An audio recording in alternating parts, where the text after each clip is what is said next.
రానా దగ్గుబాటి రాక్షసరాజు ఎలా ఉండబోతున్నాడు? చాలా రోజులుగా సినిమాలు చేయని రానా ఫ్లాపుల్లో ఉన్న తేజకు ఛాన్స్ ఇవ్వడానికి కారణం ఏంటి? నేనే రాజు నేనే మంత్రి కంటే బోల్డ్గా రాక్షసరాజు ఉండబోతోందా? ప్రస్తుత రాజకీయాలపై తేజ తనదైన సెటిల్ వేయబోతున్నారా?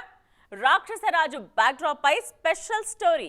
2022లో వచ్చిన విరాట పర్వం తరువాత రానా నుంచి మరో సినిమా రాలేదు. దానికి ముందు వరుస సినిమాలు చేసిన ఈయన 2 ఏళ్లుగా గ్యాప్ తీసుకున్నారు. అడిగితే నచ్చే కథ రావాలి కదా అంటున్నారు. ఈ మధ్య తేజ దర్శకత్వంలో రాక్షసరాజు సినిమా అనౌన్స్ చేశారు రానా. నేనే రాజు నేనే మంత్రి తరువాత ఈ కాంబినేషన్లో వస్తున్న మూవీ కావడంతో అంచనాలు కూడా భారీగానే ఉన్నాయి. రాక్షస రాజులో తెలుగు రాష్ట్రాల రాజకీయాల్ని తేజ హైలైట్ చేయబోతున్నట్లు ప్రచారం జరుగుతోంది. తోడళ్లుళ్ల పాలిటిక్స్తో పాటు పవర్ కోసం జరిగే హత్యలు, ఒకే కుటుంబంలో భిన్న ధృవాల్లాంటి వ్యక్తుల మధ్య రాజకీయ చెలగాటాలు, ఇలా చాలా సంచలన విషయాలపై రాక్షసరాజు కథలో తేజ ఫోకస్ చేయబోతున్నారు. నేనే రాజు నేనే మంత్రి కంటే ఇందులో పాలిటిక్స్ ఎక్కువగా ఉండబోతున్నాయి.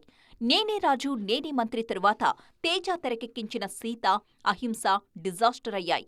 అయినా కూడా రాక్షసరాజు కథ నచ్చడంతో పాన్ ఇండియన్ స్థాయిలో ప్లాన్ చేస్తున్నారు మేకర్స్. లీడర్, నేనే రాజు నేనే మంత్రి తరువాత రానా మరోసారి పొలిటికల్ బ్యాక్డ్రాప్ సినిమా చేస్తున్నారు. పైగా ఇందులో మోహన్ లాల్, శివరాజ్ కుమార్ కీలక పాత్రలు చేస్తున్నట్టుగా ప్రచారం జరుగుతోంది.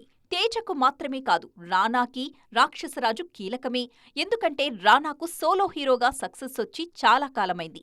ఇంకా చెప్పాలంటే తేజ, రానా ఇద్దరూ ఒకేసారి నేనే రాజు నేనే మంత్రితో హిట్ కొట్టారు. ఆ తర్వాత ఇద్దరికీ ఆ రేంజ్ హిట్ దొరకలేదు. ఎన్టీఆర్ బయోపిక్, భీమ్లా నాయక్ లాంటి సినిమాల్లో సపోర్టింగ్ క్యారెక్టర్స్ అయితే చేశారు రానా. మరిప్పుడు రాక్షసరాజు ఏం చేస్తాడో చూడాలి.